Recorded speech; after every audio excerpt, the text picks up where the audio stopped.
So here we have a problem of a particle in motion.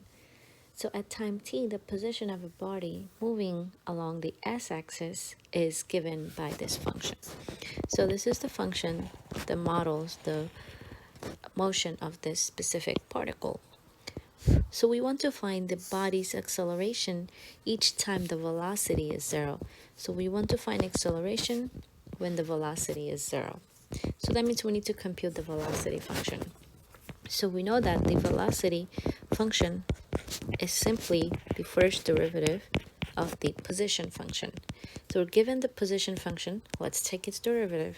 So this is simply equal to 3t squared minus 12t plus 9. And we want to set this to 0 because that's when we want to compute the acceleration. So a little bit of algebra. I can make the t squared have coefficient 1, so I'll divide both sides by 3, so that gives me t squared minus 4t plus 3 equal to 0.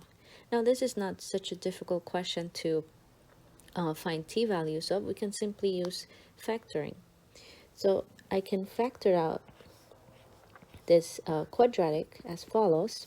You'll have t minus 3 and t minus 1. So we know that t is equal to 1 second and 3 seconds. So these are the time we want to compute the velocity of. So there you have it. So what is the velocity at these t values? Let's compute the velocity function. Sorry, the acceleration. So we know that the acceleration is simply the derivative of the velocity function. Or you can simply think of it's the second derivative of the position function. So you can think of it's the derivative of the velocity function, or it's the second derivative of the position function. So why not just go take this function and take its derivative? So let's go ahead and do that. So this is equal to 3t squared, the derivative of that is 6t, and negative 12t, the derivative is negative 12. So that is our acceleration function. And we want to compute the acceleration when t is equal to 1. So let's go ahead and do that. So the acceleration of 1 second is simply 6 times 1 minus 12. That's going to be negative 6 meter per second squared. That's the acceleration when t is equal to 1. And the acceleration when t is equal to 3, it's going to be 6 times 3 minus 12. And that would give us negative 18. So 6 times 3, well, let's write that down. That's 18 minus 12. And that would give us 6 meter per second squared. So these are the acceleration when the velocity is 0. Now for the second part, we want to find what is the body's speed each time when the acceleration is 0. So now we take the acceleration function, which is right here, and set it to 0, and then compute the speed, meaning the velocity, the absolute value of velocity. So for part B, we're going to take the acceleration and set it to 0. So that's going to be 6t minus 12 equal to 0. And then this will give us 6t is equal to 12. So t happens to be 2. So we want to find speed at this moment. So the speed, we know that it's simply the absolute value of the velocity function. Because you want the speed to be always positive, it wouldn't make sense as a negative speed. So we want to compute the velocity at t equals 2. And we know the velocity function is right here. We computed that. That is this one, 3t squared minus 12t plus 9. So I'm just going to simply plug that in here. So this would give us the velocity when t is equal to 2. So we're going to substitute 2 in place of t. I'll plug in 2 in here and then 2 in here. So this will be 2 squared times 2. And then we compute the actual speed of it. So this would give us 2 squared, that's 4, times 3, that's 12, minus 24 plus 9. And this would give you about 3 meter per second. So that's the number we get once we compute these numbers. All right, now let's take a look at the last part of this problem.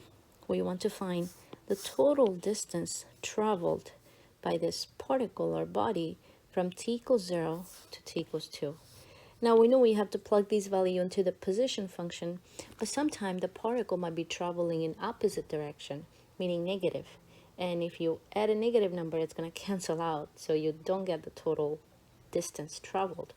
So what we want to do is find the velocity when it is negative, if it is negative, and we'll take that number.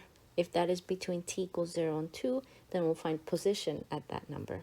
And we'll take their absolute value because that will be the total distance traveled. So let me show you what I mean by that. So the way we're going to do this is simply first take this function, because that's the velocity function, and we know that is equal to 0 when t is equal to 1 and 3. So if you graph this function, the velocity function, it will look something like this. You would have 3t squared minus 12t plus 9. So when t equals 0, our function is right up here at 9 because it's a quadratic. We know how to graph this. That's when t is 0. Then t equals 1, that's one of the x-intercept because that's when the velocity is 0. And then t equals 3 is the other x-intercept, or a t-intercept, let's say it that way. And it's a parabola, so it's going to center right here at 2. So let's create this path. So it looks something like this, and then it goes up. So just connect them nicely. So that's the velocity function. Sorry for the drawing, it's not so the best. And we want to find the total distance, so from 0 seconds to 2 seconds. And you see how here your distance, you're below the x-axis, so it's negative. So that's why we want to make sure we take the absolute value of that distance and add it up for the total distance.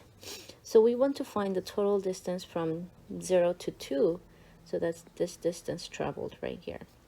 So we'll look at the distance traveled. So distance traveled from, let's say, 0 to 1, because that's when it's going to break up. So from t equals 0 to t equals 1. And then we'll look at the distance traveled from 1 to 2. So let's find the first part. So distance traveled from t equals 0 to t equals 1. Well, we're to find position at t equals 0. So plug in 0 into the position function. So plug in 0 into the t, so you have 0 cubed minus 6 times 0 squared plus 9, 0. That will be 0. And then the position at t equals 1, plug in 1 into the position function, so that's 1 cubed minus 6 times 1 squared plus 9 times 1. So that's going to give us, yeah, so hopefully I'm copying it right. So this will give us the position when t is equal to 1. So if you figure out this number, you will get 1 minus 6 plus 9. So this would be 10 minus 6, which is 4. So the total distance traveled from t equals 0 to t equals 1 is simply s of 1 minus s of 0. That would be 4 minus 0, that's 4. So that's the first component from 0 to 1. So we're going to hold on to this and add this up with our next distance traveled. That is from 1 second to 2 seconds. So then the distance traveled from t equals 1 to t equals 2, it's going to be the following. So we're going to find position at 1 second. Well, we already found that in the previous part. That's right here. So that's going to be 4. And then the position at 2 seconds, that's going to be, plug this into the position function. We know the position function is t cubed minus 6t squared plus 9t. So this would be 2 cubed minus 6 times 2 squared plus 9 times 2. And this would give us 8 minus, so 2 squared, that's 4, times 6, that's 24, plus 9 times 2, that's 18. So this would give us 2, looks like. Yeah, so that's 2. So now we want to find the total distance traveled. So this would be s of 2 minus s of 4. So you always do the final minus initial. And this would give us 2 minus 4, that's negative 2. So you see how here it's tabling downward or backwards, we can say it that way. So we're going to add up these distances right here. So the total distance travel from 0 to 2 seconds, well, that's going to be the sum of these two distances in absolute value. So that's going to be, so the total distance traveled from 0 to 2 seconds, it's going to be the absolute value of negative 2 minus 4, which will simply be negative 6 in absolute value, that's 6. So the particle has traveled 6 meters.